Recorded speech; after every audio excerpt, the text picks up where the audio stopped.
Assalamualaikum warahmatullahi wabarakatuh. Halo, perkenalkan nama saya Nadia Nur Islamia dengan NIM 1214010105, Prodi Bimbingan Konseling Islam, Fakultas Dakwah dan Komunikasi. Di sini saya akan menjelaskan tentang biografi Piaget. Nama Piaget, tempat tanggal lahir Newcastle, Switzerland 9 Agustus 1896, wafat pada tahun 16 September 1980. Pendidikan University of Newcastle, bidang biologi di umur 22 tahun, pernikahan pada tahun 1923, istri Valentins Catenay, anak 3. Pengertian teori kognitif adalah salah satu ranah dalam taksonomi pendidikan. Secara umum, kognitif diartikan potensi intelektual yang terdiri dari tahapan pengetahuan, kolegial pemahaman, penerapan, analisa, sintesa, evaluasi. Kognitif berarti persoalan yang menyangkut kemampuan untuk mengembangkan kemampuan rasional. Perkembangan teori kognitif, pertumbuhan atau perkembangan kognitif terjadi melalui 3 proses yang saling berhubungan, yaitu organisasi, adaptasi, asimilasi, akomodasi. Tahap-tahap perkembangan Piaget. Tahap perkembangan kognitif menurut Piaget adalah sebagai berikut. Pertama, tahap sensori motor. Periode 1, penggunaan refleks usia 0-1 bulan. Periode 2, reaksi sirkuler polimer, usia 1-4 bulan. Periode ketiga, reaksi sirkuler sekunder, usia 4-10 bulan. Periode 4, koordinasi skema-skema sekunder di usia 10-12 bulan. Periode 5, reaksi sirkuler tersier, usia 12-18 bulan. Periode 6, permulaan berpikir, usia 18-24 bulan. Kedua, tahap pemikiran praoperasional. Pertama, imitasi tidak langsung.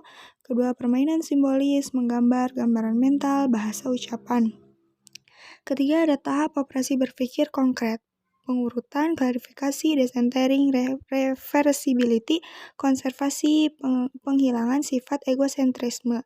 Yang keempat, ada tahap operasi berpikir formal. Yang kelima, ada implementasi teori perkembangan kognitif Piaget dalam pembelajaran, memfokuskan pada proses berpikir atau proses mental anak, tidak sekedar pada produknya.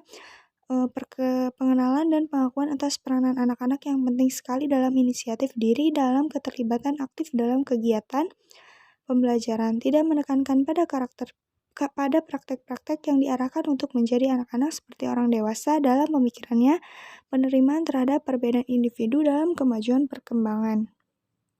Selanjutnya akan membahas teori Maslow. Setiap individu tentu memiliki keinginan yang harus dipenuhi di kehidupan sehari-hari. Kebutuhan ini tentu akan memicu motivasi seorang individu untuk memenuhi hal itu. Dalam pemenuhan kebutuhan ini ada satu teori yang terkenal, yakni teori Maslow yang dicetuskan oleh Abraham Maslow.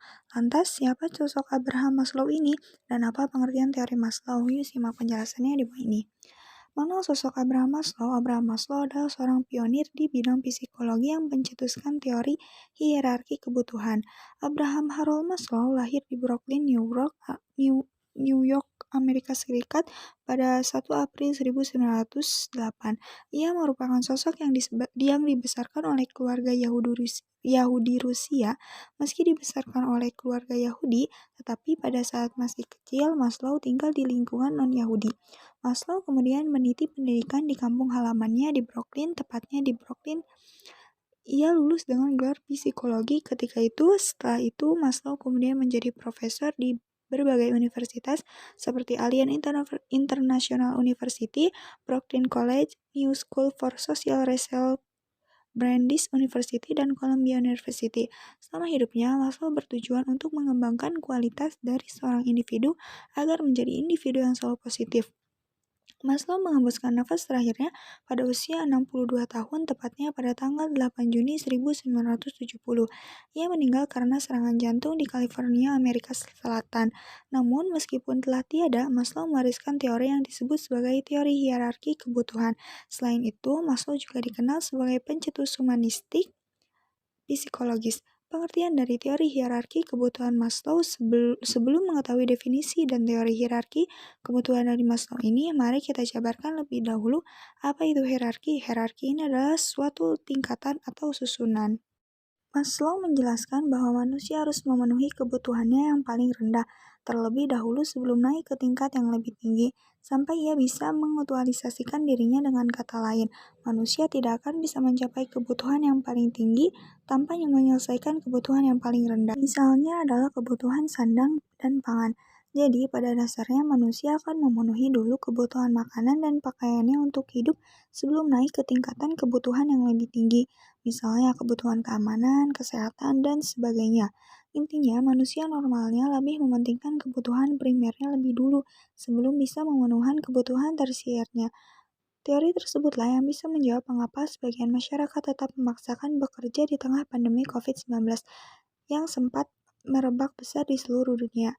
Masyarakat-masyarakat itu menyadari bahwa mereka harus bekerja untuk bisa hidup. Konsep dari teori hierarki kebutuhan Maslow. Konsep dari teori hierarki kebutuhan yang dicetuskan Maslow ini berawal dari pengamatan yang dilakukan langsung oleh Maslow. Ia mengamati perilaku seekor monyet dan kemudian mendapatkan kesimpulan bahwa ada sejumlah kebutuhan yang diprioritaskan oleh individu dibanding kebutuhan lainnya. Maslow kemudian mencontohkan bahwa manusia akan lebih dulu mementingkan untuk memenuhi kebutuhan cairan ketimbang makanan, karena memang akan lebih berbahaya jika manusia kekurangan cairan ketimbang kekurangan makan. Hal itu kaitannya tentunya adalah untuk bertahan hidup. Dari permisalan tersebut, Maslow kemudian menyimpulkan juga bahwa tingkatan kebutuhan selanjutnya baru bisa mencapai setelah individu berhasil memenuhi kebutuhan tingkat sebelumnya. Pembagian hierarki kebutuhan Maslow: yang pertama ada kebutuhan dasar atau psikologis, yang kedua ada kebutuhan rasa aman, yang ketiga kebutuhan sosial, yang keempat kebutuhan penghargaan, dan kelima kebutuhan untuk mengaktualisasikan diri. Mungkin cukup sekian yang dapat saya sampaikan, kurang lebihnya mohon maaf. Wassalamualaikum warahmatullahi wabarakatuh.